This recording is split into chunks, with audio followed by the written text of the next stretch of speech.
Hello friends, my name is Eric Cloward and welcome to the Stoic Coffee Break. The Stoic Coffee Break is a weekly podcast where I take an aspect of Stoicism and do my best to break it down to its most important points.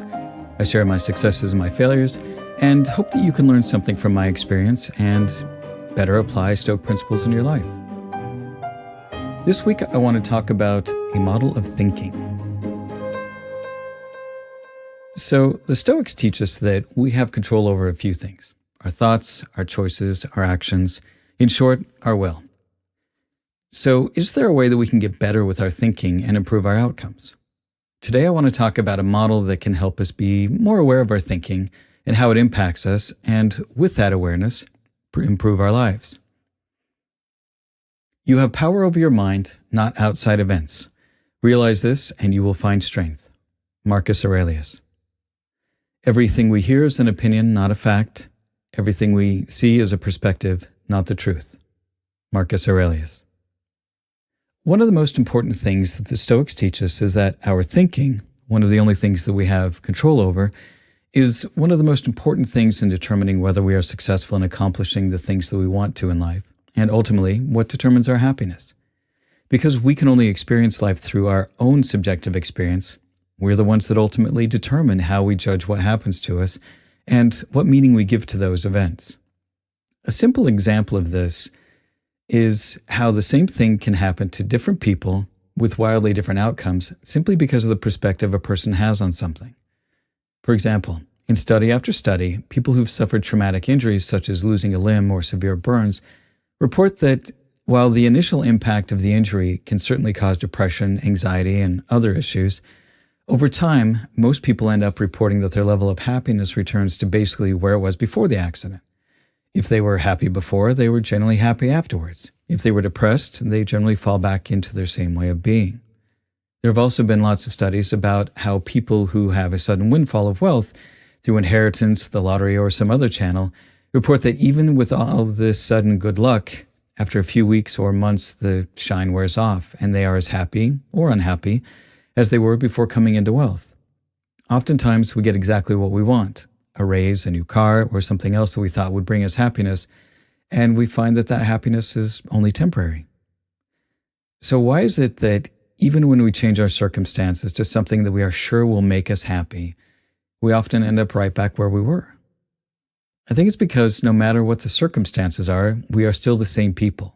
We still have the same way of thinking, and how we think and the meaning that we give to these things has a far greater impact on us than the circumstances themselves.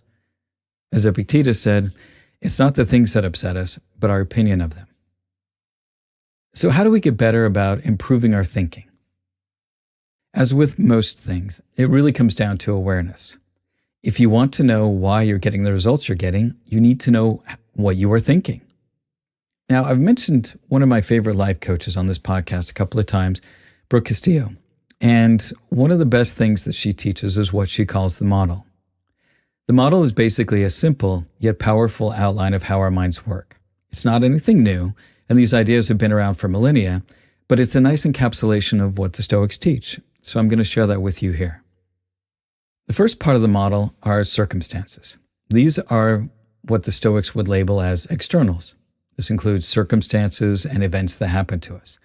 It's simply what life brings your way.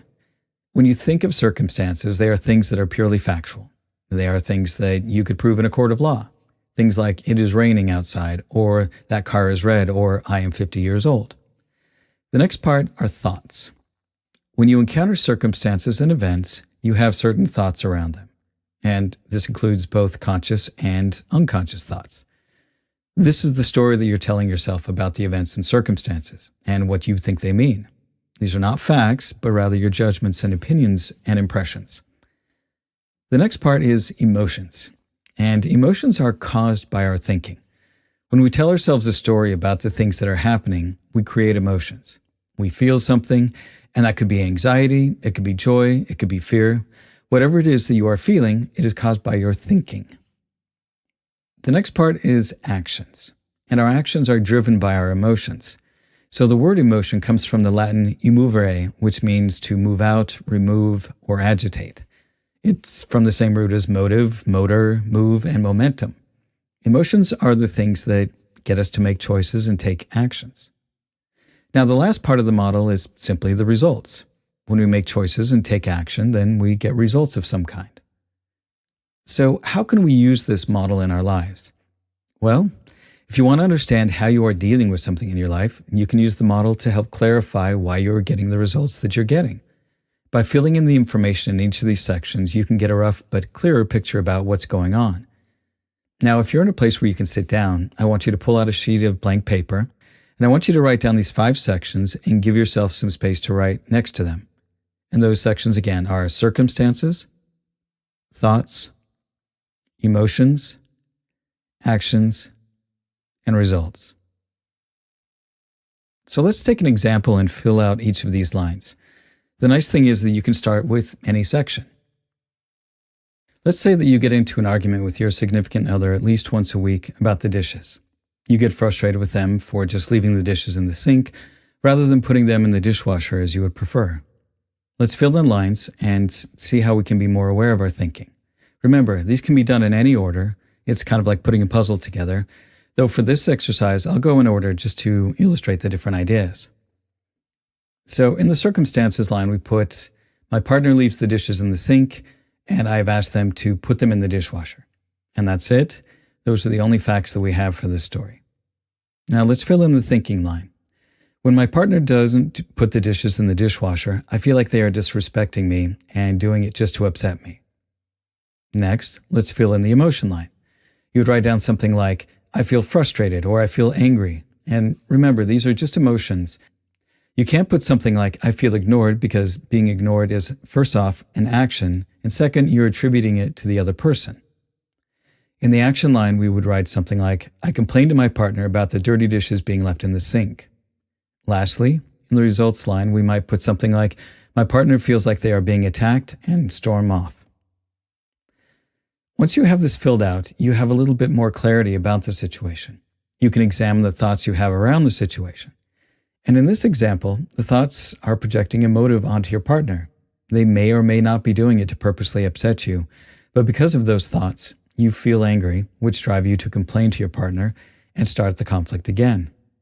When you're able to change your thinking around the situation, it can change your emotions and actions, which lead to different results. Today I escaped anxiety. Or no, I discarded it because it was within me and my own perceptions, not outside. Marcus Aurelius.